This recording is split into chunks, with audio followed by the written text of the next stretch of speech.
I felt sorry for him. Elizabeth Taylor admits marrying Eddie Fisher was a big blunder in Posthumous new docu.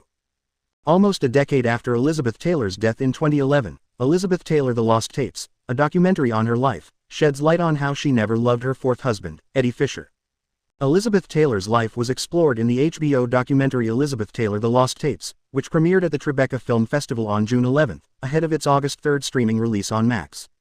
The documentary examined the life of the Oscar-winning actress through a unique format, using images, videos, and film clips accompanied by audio from a recently discovered series of interviews with journalist Richard Merriman beginning in 1964, along with a 1985 interview with Dominic Dunn.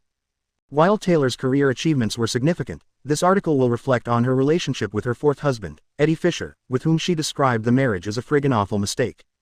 She said, "I liked him. I felt sorry for him," providing a throwback to one of her 7 marriages. Famously married 8 times, twice to Richard Burton, actress Elizabeth Taylor never gave up on love or her search for an eligible soulmate. She met her fourth husband, Eddie Fisher, while grieving the death of one of her major loves, her third husband, Mike Todd, who died unexpectedly in a plane crash on March 22, 1958. At the time, Fisher was married to actress Debbie Reynolds, Taylor's friend and matron of honor at her wedding to Todd. Fisher ended up leaving Reynolds and married Taylor on May 12, 1959. Taylor recalled that Eddie was Mike Todd's friend. "That was the only thing we had in common, was Mike," she says in the documentary. "I never loved Eddie. I liked him. I felt sorry for him. And I liked talking to him. But he was not Mike," she went on to say. She also described her marriage to Fisher as a mistake, saying, "I don't remember too much about my marriage to him, except it was one big, friggin' awful mistake.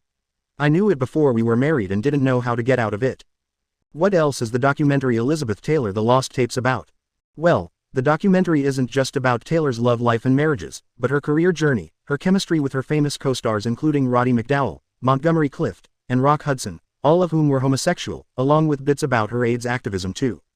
Despite winning an Oscar for 1960's Butterfield 8 and 1966's Who's Afraid of Virginia Woolf. Amongst her notable series of films, she somehow lacked the respect she deserved as an actress, perhaps because of her controversial love life and string of marriages. Nonetheless, this documentary is a reflection of how there lies beauty in the idea of imperfection, and why Taylor remains one of the most celebrated stars in Hollywood still today.